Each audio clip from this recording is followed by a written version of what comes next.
Hello students. मैं आशा करता हूँ कि आप सब अपने घर पे सुरक्षित होकर पढ़ाई कर रहे होंगे। तो जैसा कि हम दो चर वाले रैखिक समीकरण पढ़ रहे थे, उसमें हम अगले भाग पे पहुँचते हैं जो कि है रैखिक समीकरण का हल। जैसा कि आप लोग जानते हैं, अपनी 8वीं कक्षा में आप पढ़ के आए हैं कि एक चर वाले प्रत्येक रैखिक समीकरण का एक अद्वितीय हल होता है, यानी कि अगर x बराबर कुछ है तो वही उसका हल होगा। पर दो चर वाले रैखिक समीकरण के बारे में आप क्या कह सकते हैं, इसके बारे में अब जानेंगे। तो आइए इसको एक उदाहरण के माध्यम से जानते हैं। मान लीजिए समीकरण x plus 2y equal to 6 के चार अलग अलग हल ज्ञात करने हों आपको, तो कैसे करेंगे आप लोग? अच्छा, हर x के लिए एक y की वैल्यू आएगी और हर y के लिए भी एक x की वैल्यू आएगी। तो जैसा कि हमने देखो यहाँ पर लिया है, हम x की वैल्यू 0 लें तब क्या होता है, x 0 हो जाएगा प्लस 2y इक्वल टू 6, यानी y बराबर 3।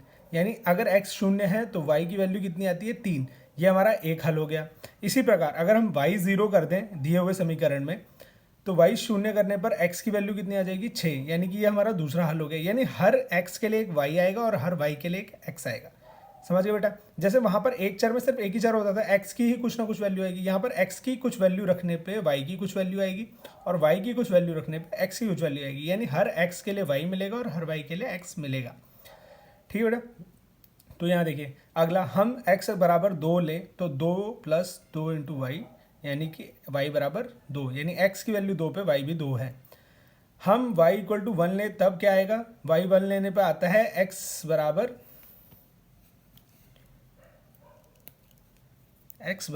4 हो जाएगा बेटा।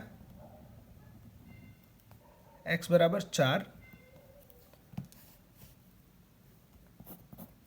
x बराबर 4 आ जाएगा, यानी इसका फोर्थ सॉल्यूशन। ठीक है बेटा? तो दो चरों वाले रैखिक समीकरण के अपरिमित रूप से अनेक हल हो सकते हैं, यानी कि किसी भी y x के लिए कोई भी y आएगा ही आएगा। यानी x की कोई भी वैल्यू लो तो y तो आएगा ही आएगा आपके उसमें।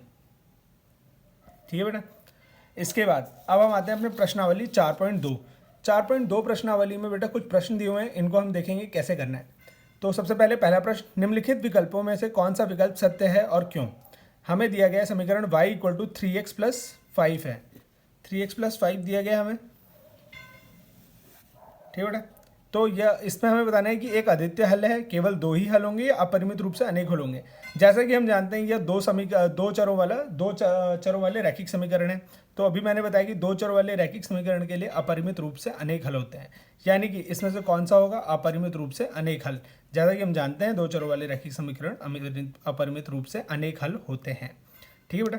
यानी कि आपको याद रखना है दो चरों वाले रैखिक समीकरण के अनेक हल होते हैं, यानी हर x के लिए एक y की वैल्यू मिलेगी और हर y के लिए एक x की वैल्यू मिलेगी। ठीक है? अब आते हैं हम निम्नलिखित समीकरणों में से प्रत्येक समीकरण के चार हल लिखिए। तो पहला क्वेश्चन क्या है, 2x plus y equal to 7।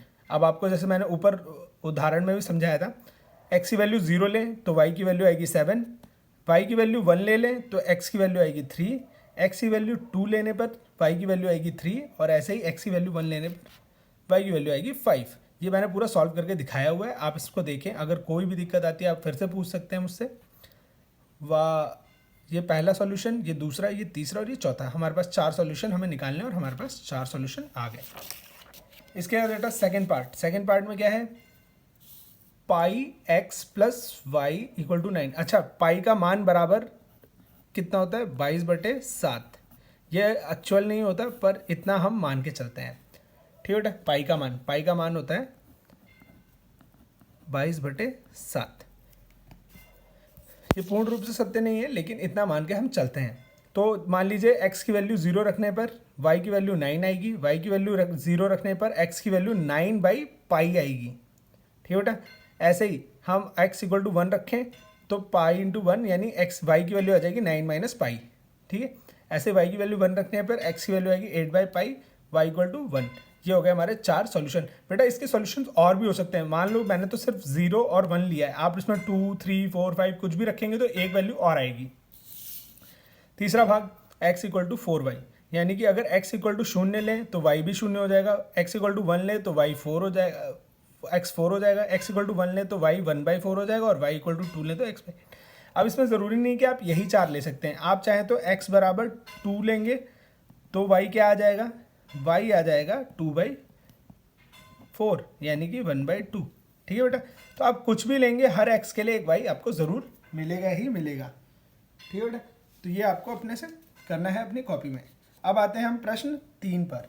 प्रश्न 3 क्या कहता है हमें? प्रश्न 3 में बताइए कि निम्नलिखित हलों में से कौन सा समीकरण x minus 2y equal to 4 के हल है और कौन सा हल नहीं है। अच्छा, इसमें हमें पूछा गया है तो हमें x और y की वैल्यू पहले से ही गिवन है। अब हमें सिर्फ चेक करना है कि कौन सा इसका हल है। अगर हल होगा तो बराबर, यानी अगर एक्स वाई अगर हम यहाँ रखते हैं कुछ तो वो 4 के बराबर आना चाहिए। जैसे पहले में 0 2 रखने पर 0 2 इंटू 2 -4 बराबर नहीं होता 4 के। अगर यहाँ 4 आता और 4 आता तब ये इसका हल होता, पर यहाँ -4 आ गया यानी कि हल नहीं है। इसी प्रकार 2 को चेक करेंगे, 2 0 यानी कि रखने पर हमें क्या मिला 2 जो कि 4 के बराबर नहीं होता, ये नॉट इक्वल टू का साइन होता है बेटा। 4 0 रखने पर हमें मिला 4 बराबर 4 यानी यह इसका हल है ना, 4 बराबर 4 आ गया। √2 और 4√2 रखने पर -7√2 नॉट इक्वल टू 4, 4 के बराबर नहीं है तो यानी कि ये भी हल नहीं है। 1 1 रखने पर वो भी -1 आया जो कि हल नहीं है, यानी सिर्फ हल कौन सा आया हमारे पास, 4 और 0 वाला हल है। एक आखिरी प्रश्न है बेटा इस एक्सरसाइज का, वो है k का मान ज्ञात कीजिए जबकि x इक्वल टू 2 और y इक्वल टू 1 और समीकरण क्या ये दिया गया है 2x plus 3y equal to k, यानी कि x और y का जो भी मान रखेंगे वो k की वैल्यू के बराबर होगा। तो हमें दिया गया है x इक्वल टू 2 और y इक्वल टू 1। दिए गए समीकरण में x इक्वल टू 2 है और y इक्वल टू 1 रखने पर हमें क्या प्राप्त होता है, 2 into 2 plus 3 into 1 equal to k, 4 plus 3 equal to 7, यानी k का मान कितना है 7। बेटा अब हम इसके आगे 4.3 करेंगे अगले वीडियो में। इसको पूरा देखें, लाइक एंड सब्सक्राइब ज़रूर करें बेटा, और पूरा पढ़ के अच्छे से अपने परीक्षाओं की तैयारी करें। धन्यवाद।